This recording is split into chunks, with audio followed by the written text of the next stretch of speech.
മതമില്ലാതെയും ഇവിടെ ഒരുപാട് ആളുകൾ സന്തോഷത്തോടെ ജീവിക്കുന്നുണ്ടല്ലോ. പിന്നെ എന്തുകൊണ്ടാണ് ശരിയും തെറ്റും വേർതിരിക്കാൻ മതം വേണമെന്ന് നിങ്ങൾ പറയുന്നത്? എന്തു ചെയ്യണം എന്തു ചെയ്യണ്ട എന്ന ഒരു കൃത്യമായ ധാരണ മനുഷ്യന് നൽകുന്നത് മതമാണ് എന്ന് പറയുമ്പോൾ, മനുഷ്യനെ നന്നാക്കാൻ മതം ആവശ്യമാണ് എന്ന് പറയുമ്പോൾ, ഒരുപക്ഷെ പല ആളുകൾക്കും ആ സംസാരം കേൾക്കുന്ന അല്ലെങ്കിൽ അത്തരം ഒരു വാദം കേൾക്കുന്ന ഏതൊരാൾക്കും പെട്ടെന്ന് അവന്റെ മനസ്സിലേക്ക് കടന്നു വരുന്ന ഒരു ചോദ്യമാണ് ഇവിടെ ആദ്യമായി തന്നെ വന്നിട്ടുള്ളത്. അതെന്താന്ന് ചോദിച്ചാൽ, ശരി, മതമാണ് മനുഷ്യനെ നന്നാക്കുന്നത് എന്ന് നിങ്ങൾ പറയുന്നു, പക്ഷേ മതമില്ലാത്ത ആളുകളും നന്മ ചെയ്യുന്നതുണ്ടല്ലോ, ശരിയല്ലേ? നമ്മളൊന്ന് ആലോചിച്ച് നോക്കുക. മതമില്ലാത്ത ആളുകളും നന്മ ചെയ്യുന്നത് നമുക്ക് ചുറ്റിലും കാണുന്നു. അവർ ചെയ്യുന്നത് നന്മയല്ല എന്ന് ആർക്കെങ്കിലും വാദമുണ്ടോ? തീർച്ചയായും അവർ ചെയ്യുന്നത് നന്മയാണെന്നുള്ള കാര്യത്തിൽ യാതൊരു സംശയമില്ല. അപ്പൊ പിന്നെ എന്താണ് ഈ മതത്തിന്റെ പ്രസക്തി, മതം ആവശ്യമാണ് എന്ന് പറയുന്നതിന്റെ കാരണം എന്താണ് എന്നുള്ളത് നമ്മൾ മനസ്സിലാക്കണം. ഇവിടെ അടിസ്ഥാനപരമായി അവിടെയാണ് നമ്മുടെ ഈ ഒരു ടോപ്പിക്കിന്റെ റെലവൻസിലേക്ക് വരുന്നത്. മനുഷ്യനാരാണ് എന്നറിഞ്ഞാലാണ് മതം എന്തിന് എന്ന ചോദ്യത്തിന് കൃത്യമായ ഉത്തരം കിട്ടുക. അതുകൊണ്ടാണ് നമ്മൾ അങ്ങനെ തന്നെ ടോപ്പിക് വെച്ചത്. ആരാണ് മനുഷ്യൻ? മനുഷ്യനെ സംബന്ധിച്ചിടത്തോളം വിശുദ്ധ ഖുർആൻ എന്ന് പറഞ്ഞാൽ മുസ്ലിങ്ങളുടെ ഒരു വേദഗ്രന്ഥമല്ല, മറിച്ച് മാനവർക്കുള്ള മാർഗദർശനമാണ് വിശുദ്ധ ഖുർആൻ എന്ന് പറയുന്നത്. ആ വിശുദ്ധ ഖുർആൻ ഓരോ മനുഷ്യനും ജനിക്കുന്നതിനെ കുറിച്ച് ഒരു പരാമർശം നടത്തുന്നുണ്ട്. അതെന്താന്ന് ചോദിച്ചാൽ, കുല്ലു മൗലൂദിൻ യൂലദു അലൽ ഫിത്ര എന്നാണ്. എല്ലാ മനുഷ്യരും, നമ്മൾ സാധാരണ പറയാ ഹിന്ദു കുട്ടി, മുസ്ലിം കുട്ടി, ക്രിസ്ത്യൻ കുട്ടി, അങ്ങനെയല്ല, അങ്ങനെ ഒരു സംഭവം ഇല്ല. എല്ലാ മനുഷ്യരും ഏത് കുടുംബത്തിൽ ജനിച്ചാലും, ഏത് തറവാട്ടിൽ ജനിച്ചാലും, ഏത് ഭാഷ സംസാരിക്കുന്ന നാട്ടിൽ ജനിച്ചാലും, എല്ലാ മനുഷ്യരും കുല്ലു മൗലൂദിൻ യൂലദു അലൽ ഫിത്ര, എല്ലാ മനുഷ്യരും ശുദ്ധ പ്രകൃതിയുള്ളവരാണ്. അപ്പോ ആ മനുഷ്യന്റെ ശുദ്ധ പ്രകൃതിയിൽപ്പെട്ടതാണ് നന്മ ചെയ്യുക, നന്മയോട് അവന്റെ മനസ്സിനൊരു താല്പര്യമുണ്ടാവുക എന്ന് പറയുന്നത് മനുഷ്യന്റെ ഫിത്രയുമായി, മനുഷ്യന്റെ ശുദ്ധ പ്രകൃതിയുമായി ബന്ധപ്പെട്ട് നിൽക്കുന്ന ഒരു കാര്യമാണ്. അതുകൊണ്ട് മനുഷ്യനായി പറന്ന എല്ലാവരുടെ ഉള്ളിലും എന്തുണ്ടാവും? ആ ഒരു ശുദ്ധ പ്രകൃതി ഉണ്ടാവും, നന്മ ചെയ്യാനുള്ള ആ ഒരു താല്പര്യം ഉണ്ടാവും. അതുകൊണ്ട് എല്ലാ മനുഷ്യരിലും, മനുഷ്യരായി പറന്ന എല്ലാവരിലും ഏറിയും കുറഞ്ഞും നന്മകൾ ഉണ്ടാകുന്നുള്ള കാര്യത്തിൽ യാതൊരു സംശയമില്ല. എന്നാൽ അപ്പൊ പിന്നെ നമ്മൾ സ്വാഭാവികമായിട്ട് ചോദിക്കും, ശരി, അങ്ങനെയാണ്, പിന്നെ അത് മതിയല്ലോ അല്ലെ? മനുഷ്യരിൽ എല്ലാവരിലും നന്മ ഉണ്ടെങ്കിൽ പിന്നെ എന്തിനാണ് പിന്നെ നേരത്തെ പറഞ്ഞതുപോലെ മതം? അവിടെയാണ് മനുഷ്യൻ ജനിക്കുന്നത് ശുദ്ധ പ്രകൃതിയിലാണ്. എല്ലാവരിലും ആ ശുദ്ധ പ്രകൃതി ഏറിയും കുറഞ്ഞുമുണ്ട്. പക്ഷേ മനുഷ്യന്റെ പ്രകൃതി എന്താന്ന് ചോദിച്ചാൽ, ആ ശുദ്ധ പ്രകൃതിയിൽ അവനിൽ നന്മയുണ്ടെങ്കിലും അതിൽ നിന്നും തെറ്റിപ്പോകാനും കൂടി അവന് പറ്റും.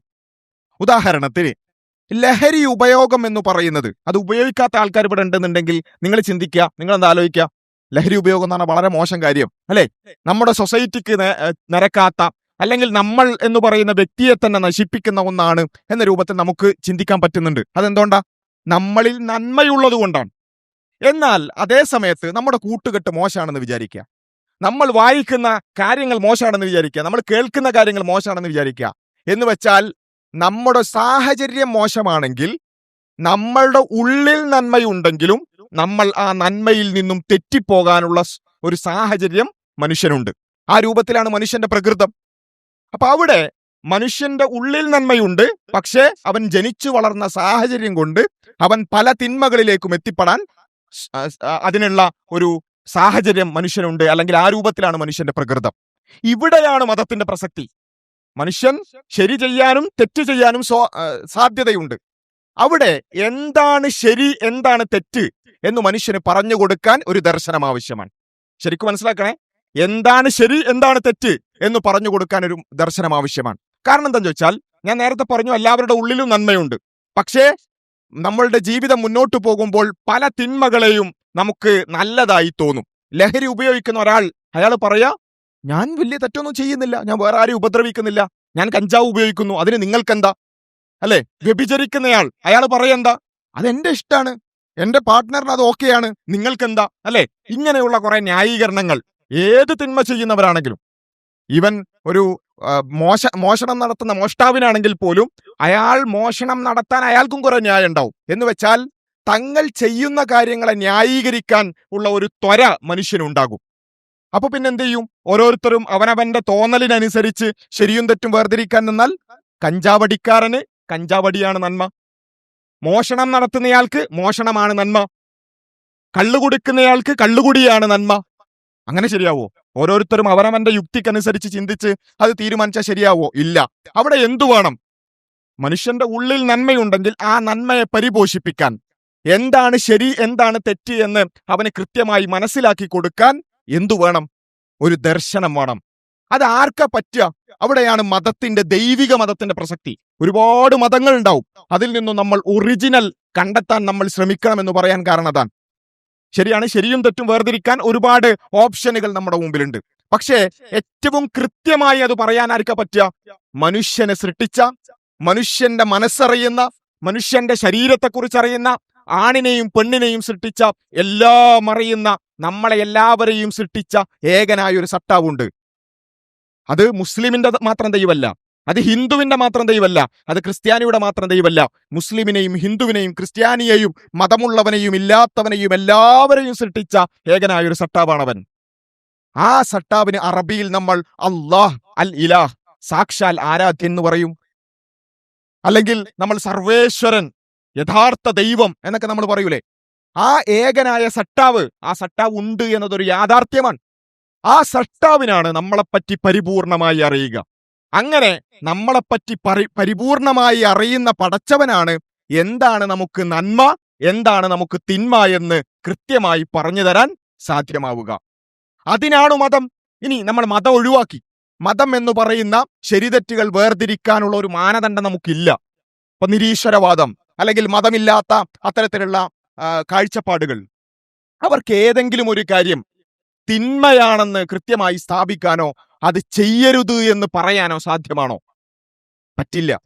മനുഷ്യനെ ഏതെങ്കിലും ഒരു തിന്മയിൽ നിന്ന് അവൻ തിന്മ ചെയ്യാൻ ആഗ്രഹിക്കുന്നുണ്ടെങ്കിൽ അതിനെ നിന്ന് തടയാൻ മതമില്ലായ്മക്ക് സാധ്യമല്ല, നിരീശ്വരവാദത്തിന് സാധ്യമല്ല.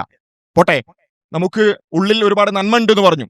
നമ്മൾ ജീവിച്ച് മുന്നോട്ട് പോകുമ്പോൾ നമ്മൾ പല തിന്മകളിലേക്കും വഴുതി വീഴുകയും നമ്മളുടെ ഉള്ളിലുള്ള നന്മ ഫെയ്ഡായി പോവുകയും ചെയ്യും.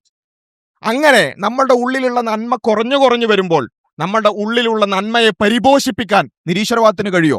ഉദാഹരണത്തിന് നമ്മൾ ഈ അടുത്ത് കേട്ട വളരെ വലിയ പ്രയാസമുണ്ടാക്കിയ ഒരു ദുരന്തമാണ് വയനാട്ടിലെ ചൂരൽമല ദുരന്തം എന്ന് പറയുന്നത്. ആ ഒരു ദുരന്തത്തിന്റെ വാർത്ത കേട്ടപ്പോൾ തന്നെ ഇവിടുന്ന് പോലും, എറണാകുളത്തുനിന്ന് പോലും കുറെ ആളുകൾ വണ്ടിയെടുത്ത് പെട്ടെന്ന് വേറൊന്നും ആലോചിക്കാതെ നേരെ അങ്ങോട്ട് വിട്ടു. എന്തിനാ? എന്റെ സഹോദരങ്ങൾ അവിടെ മണ്ണിനടിയിലാണ്, വെള്ളത്തിനടിയിലാണ്, എങ്ങനെയെങ്കിലും അവരെ സഹായിക്കണം. അത് മനുഷ്യന്റെ ഉള്ളിലുള്ള നന്മയാണ്. ഇവിടെ മതത്തിന് എന്ത് ചെയ്യാൻ സാധിക്കും? ആ നന്മയെ പരിപോഷിപ്പിക്കാൻ പറ്റും.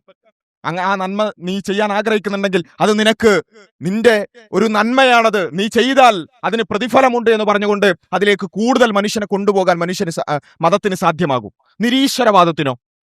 നിരീശ്വരവാദത്തിനെ മനുഷ്യരെ കൊണ്ട് നന്മ ചെയ്യിപ്പിക്കാൻ പറ്റുമോ? പറ്റൂല. എന്ന് മാത്രമല്ല, ഇത് ഏതെങ്കിലും ഒരാൾ മടിപിടിച്ചു, എനിക്കിതൊന്നും കഴിയൂല, ഞാൻ എൻ്റെ വീട്ടിൽ കുത്തിരുന്നോളാം, എനിക്കിതിലൊന്നും താല്പര്യമില്ല, അല്ലെങ്കിൽ വെറുതെ എന്തിനാ ഞാൻ എൻ്റെ സമയവും അധ്വാനവും കളയുന്നത് എന്ന് തീരുമാനിച്ചാൽ, അങ്ങനെ തീരുമാനിക്കുന്ന ഒരാളെ കൊണ്ട് നന്മ ചെയ്യിപ്പിക്കാൻ നിരീശ്വരവാദത്തിന് പറ്റുമോ? പറ്റില്ല. ഒരാൾ തിന്മ ചെയ്യാൻ തീരുമാനിച്ചാൽ അതിൽ നിന്നും തടയാൻ നിരീശ്വരവാദത്തിന് പറ്റുമോ? പറ്റില്ല. അവിടെയാണ് നമ്മൾ ആവർത്തിച്ചു പറയുന്നത്, നിരീശ്വരവാദത്തിന് മനുഷ്യനെ കൊണ്ട് നന്മ ചെയ്യാൻ ആഗ്രഹിക്കാത്ത ഒരാളെ കൊണ്ട് നന്മ ചെയ്യിപ്പിക്കാനോ, തിന്മ ചെയ്യാൻ തീരുമാനിച്ച ഒരാളെ കൊണ്ട് അതിൽ നിന്നും തടയാനോ നിരീശ്വരവാദത്തിന് മതമില്ലാത്ത അവസ്ഥക്ക് സാധ്യമല്ല. മറിച്ച് മതത്തിനു മാത്രമേ മനുഷ്യനെ കൊണ്ട് നന്മ ചെയ്യിപ്പിക്കാനും തിന്മയിൽ നിന്നും തടയാനും സാധ്യമാവുകയുള്ളൂ. ഇത് കൃത്യമായി മനസ്സിലാക്കുക എന്നുള്ളതാണ് അടിസ്ഥാനപരമായി നമ്മൾ ചെയ്യേണ്ടത്. മനുഷ്യന്റെ പ്രകൃതം മനസ്സിലാക്കുക. മനുഷ്യൻ നന്മ ചെയ്യാനും തിന്മ ചെയ്യാനും പറ്റുന്ന ഒരു പരിതസ്ഥിതിയിലാണ് മനുഷ്യന്റെ പ്രകൃതം എന്ന് മനസ്സിലാക്കിയാൽ എന്തിന് മനുഷ്യനൊരു മാർഗദർശനം ആവശ്യമാണ്, മതം ആവശ്യമാണ്, ദൈവിക ദർശനം ആവശ്യമാണ് എന്ന ഒരു ചോദ്യത്തിന് ഉത്തരം കിട്ടും. വളരെ വിശാലമായി ചർച്ച ചെയ്യേണ്ട ഒരു വിഷയമാണ്. അതിന്റെ കുറച്ച് ഭാഗങ്ങളാണ് ഇവിടെ സംസാരിച്ചത്. കേൾക്കുന്ന ആളുകൾക്ക് ഒരുപക്ഷെ മതത്തിനോട് താല്പര്യമില്ലാത്ത ആൾക്കാരുണ്ടാവും, എന്തിനാണ് മതം എന്ന തോന്നലുകളുള്ളവരുണ്ടാകും. നിങ്ങൾക്ക് എല്ലാവർക്കും മുന്നിലേക്ക് കടന്നു വരാം. നിങ്ങളൊന്ന് അടുത്തേക്ക് വന്നാൽ നിങ്ങളുടെ കയ്യിലേക്ക് മൈക്കെത്തും. നിങ്ങൾക്ക് നിങ്ങളുടെ അഭിപ്രായങ്ങൾ പറയാം, ചോദ്യങ്ങൾ ഉന്നയിക്കാം. എന്തിനാണ് മതം എന്ന നിങ്ങളുടെ അത്തരത്തിലുള്ള ചിന്തകൾ ഇവിടേക്ക് പങ്കുവെക്കാം. അതിന് നിങ്ങളെല്ലാവരെയും ഈ ഒരു വേദിയിലേക്ക് ക്ഷണിക്കുകയാണ്.